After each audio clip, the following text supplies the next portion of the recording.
It's really a pleasure to be here this afternoon and an honor as well.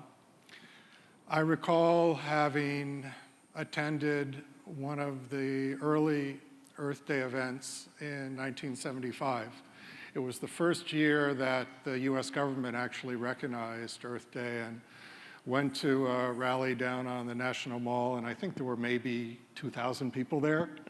So it was like really gratifying to be down there today and see the large number and the degree of enthusiasm and how things have really changed in terms of the recognition of the importance of activism and support for our planet.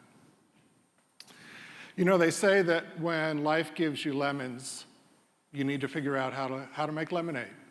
And I want to tell you this afternoon about some inspiring women in the Caribbean that are doing just that, and in the process are helping to protect and restore marine ecosystems.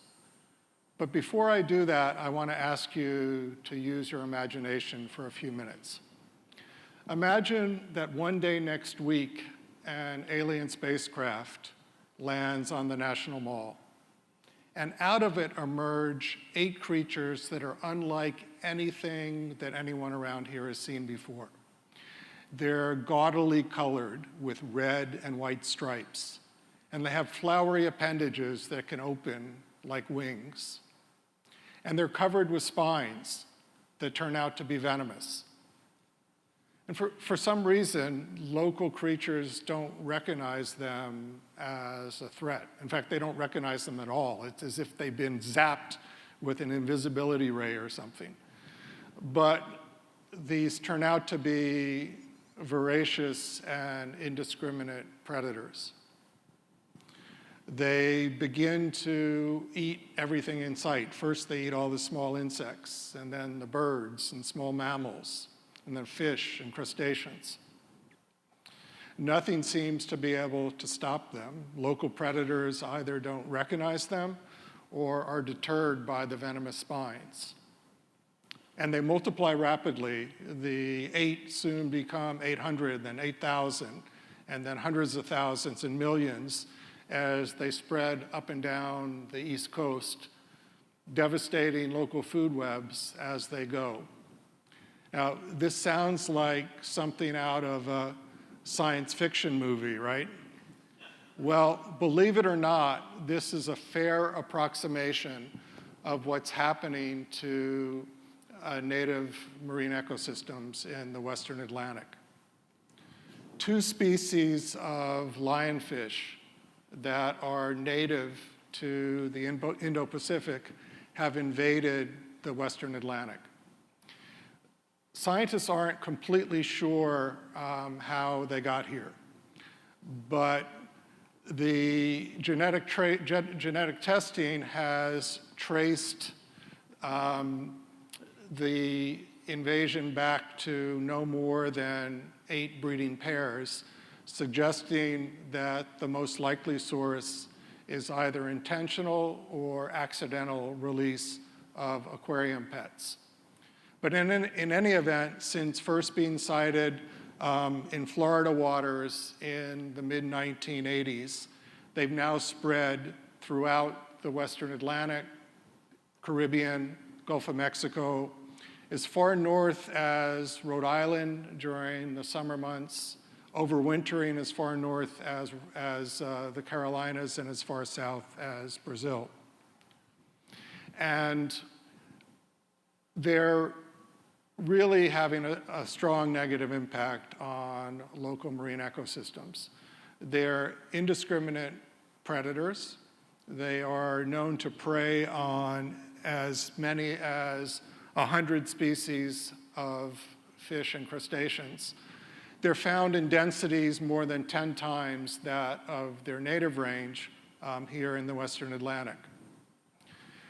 In addition to preying on the large range of fish and crustaceans, these include a number of biologically important species such as herbivores and cleaner wrasses, but also commercially important species such as snapper and grouper.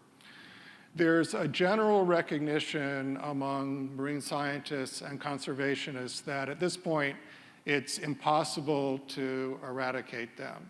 So really, the only possible way of addressing this invasion is human intervention, basically removing as many as possible.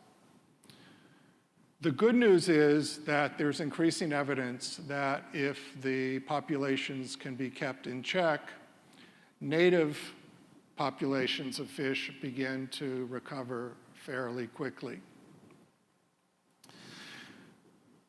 The other piece of good news is that lionfish are good to eat.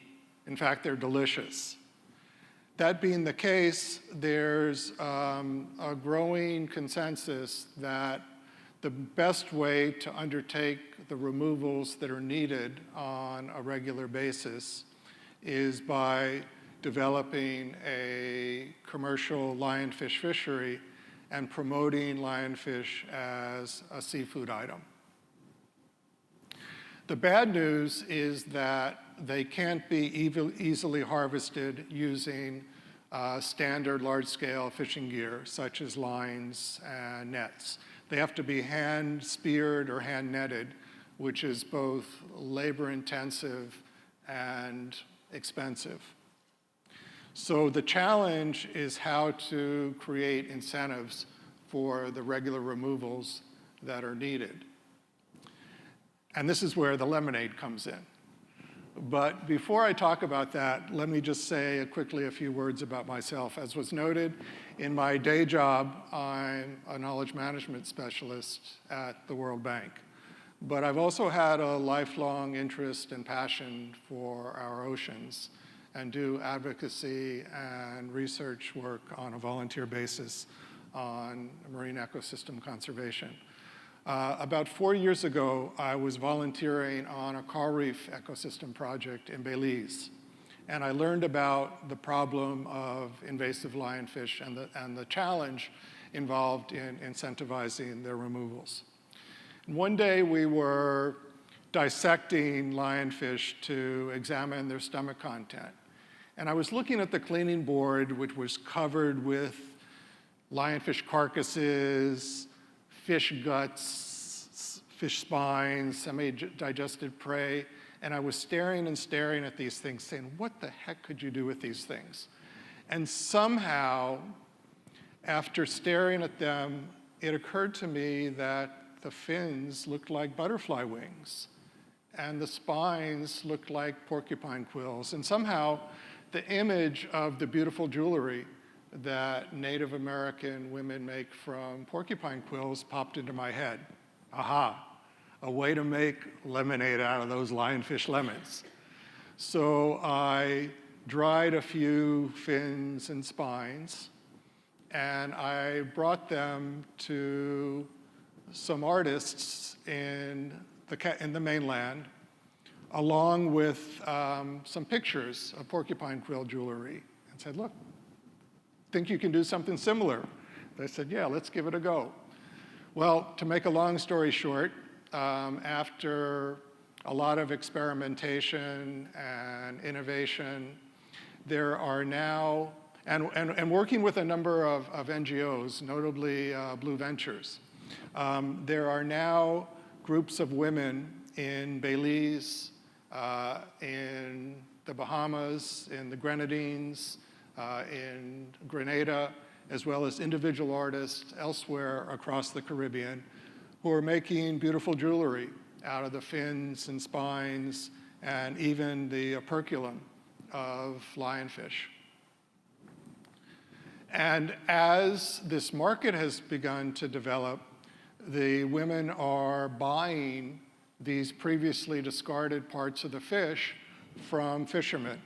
And this is raising the landed value per fish by up to 41%.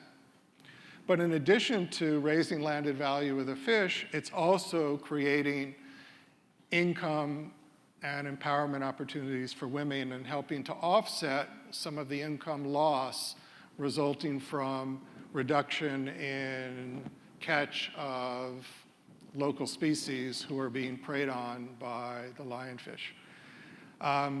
It's also been really interesting to see how this has evolved and to be involved in introducing this market. For example, at one of the workshops in Belize, we not only taught women how to make jewelry, but also taught small business skills such as basic cost accounting and marketing. It's also been really interesting to see the impact this is having in terms of social change, particularly with respect to gender roles. I recall one of the women who came to one of the workshops saying that her husband had threatened to leave her if she wasted time making this jewelry. And I saw her about 6 months later, and I said, you know what happened? I was worried about you.